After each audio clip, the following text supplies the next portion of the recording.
Thanks, Pat. Okay, in this section, Castelli goes into a new topic. It's still on the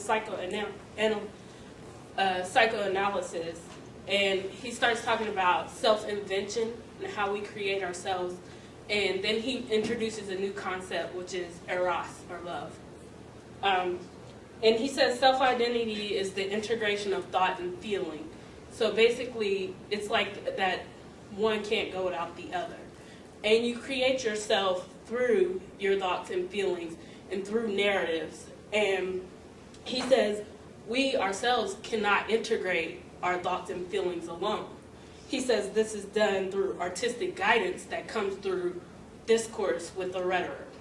So basically what he's saying is we need to share our stories, our life stories with other people in order to fully understand them and to shape our identity. And this is kind of, it's an example I thought of.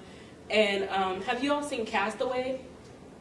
Okay, in Castaway, the man's stranded on the island and he's by himself. So in order for him to exist, he created a friend, Wilson, the, what was it, a soccer ball maybe? Volleyball? Okay. He created Wilson, and he actually held conversations, daily conversations with Wilson. And if Wilson wasn't there, it was like he didn't exist, because you can't exist by yourself. So, and then when he got mad and like threw Wilson in the water, he had like an emotional breakdown over a volleyball. But that's just a good example of what he's trying to say here is like we can't exist alone. We need others to exist. So then he goes on to talk about eros. And I was like, you know, why is he talking about love? At first I couldn't understand it. I didn't get it. And then I went and I looked up various definitions of the word eros. And one I came upon that really stuck with me was the sum of all instincts for self-preservation.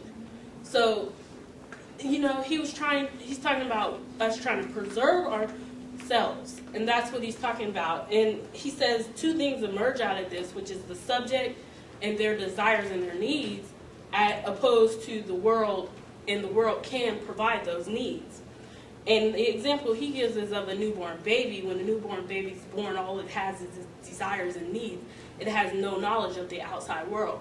But once it grows and learns, it gets knowledge of the outside world, and it realizes the world can provide for my needs, so that world begins to shape the needs of the newborn baby. And and basically he said the world makes your needs and it can frustrate your needs at the same time. And one example I thought of is like people say, you know, you can't want something if you don't know it's there. So like, you know, kids in the third world country, like, they don't know about iPods or laptops, so they can't really want that. But over here in America, all kids, you know, almost all kids want iPods or laptops. So because our outside world shows us that it's there, it's when we begin to want it, and that in turn shapes our needs, and that shapes who we are as a person. And continuing going with this concept of eros is Muhammad. Thanks a lot, Monique.